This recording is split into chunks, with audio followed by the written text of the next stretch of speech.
Hello guys, welcome back to my channel. ఈరోజు అయితే మా అమ్మ స్టైల్ ఫిష్ కర్రీ అయితే చూద్దామండి ఎలా చేయాలో. దానికోసం బాణలి పెట్టి 5 టేబుల్ స్పూన్స్ ఆఫ్ ఆయిల్ వేసుకోవాలి. ఆయిల్ అనేది హీట్ అవ్వాలి. ఆ లోపు ఫిష్ అయితే మ్యారినేట్ చేసి పెట్టుకోవాలి. దానికోసం అయితే ఫిష్లో ఉప్పు, కారం, పసుపు, అల్లం వెల్లుల్లి పేస్ట్ వేసి మా అమ్మ మ్యారినేట్ చేసి పక్కన పెట్టుకుంది.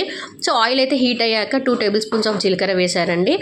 దానికోసం అయితే మా అమ్మగారు టమాటాలు అయితే ప్యూరీ చేసి పక్కన పెట్టుకున్నారు. అలాగే ఒక ఆనియన్ కాల్చి దాన్ని పేస్ట్ చేసి పక్కన పెట్టుకున్నారు.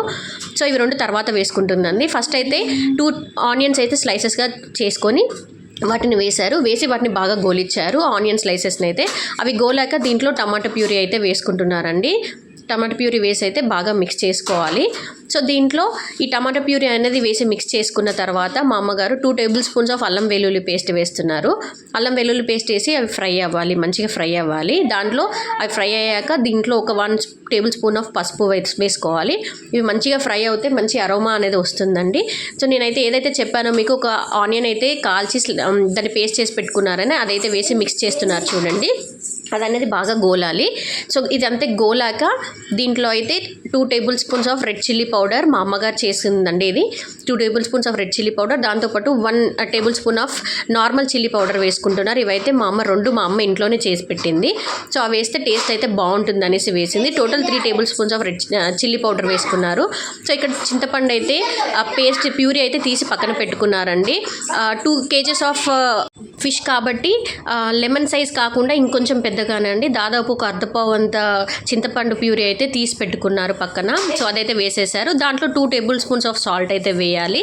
వేసి మూత పెట్టుకోవాలండి. సో అదనైతే బాయిల్ అవ్వాలి, మసలాలి, బాగా ఇలా మసలాలి. చూడండి మా అమ్మగారు ఎలా మసలు పెట్టారు. సో అది మసులుతూ ఉన్నప్పుడు ఇందులో అయితే ఫిష్ ముక్కలు అయితే వేసుకోవాలి. ఒక్కొక్కటి జాగ్రత్తగా వేసుకోవాలండి. సో అవైతే విరిగిపోకుండా ఉంటాయి. జాగ్రత్తగా వేసి ఇలా వేస్తున్నారు. 2 kgs ఫిష్ పీసెస్ అయితే వేసి ఇవైతే మ్యారినేట్ చేసి పెట్టుకున్నాయండి. సో అవి వేసి లాస్ట్కి మూత పెట్టుకుంటుంది. మూత పెట్టుకొని కొంచెం మసలనిస్తుంది. సో అవి మసలాక ఒక 5 minutes తర్వాత మూత తీసి ఇలా సైడ్ నుంచి గరిటెతో తిప్పుతూ కలపాలండి. ఎందుకంటే మధ్యలో నుంచి కలిపితే ఆ ఫిష్ ముక్కలు అయితే విరిగిపోతాయి.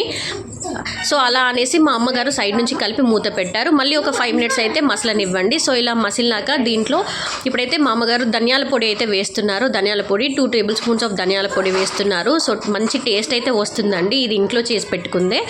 సో ధనియాల పొడి వేసి మూత పెట్టి మళ్ళీ ఒక 5 minutes మసలనిస్తారు. తర్వాత ఫైనల్గా గార్నిషింగ్ కోసం అయితే కొత్తిమీర వేసేస్తున్నారు. సో ఇక్కడైతే మన ఫిష్ కర్రీ అయితే రెడీ అయిపోయింది ఆల్మోస్ట్. చూడండి ఎంత బాగుందో, కలర్ కూడా చూడండి. సో గ్రేవీ అనేది అయితే చాలా చిక్కగా వచ్చింది. ఏదైతే మనం టమాటా ప్యూరీ అండ్ ఆనియన్ పేస్ట్ చేసిన ప్యూరీ వేసాం కాబట్టి.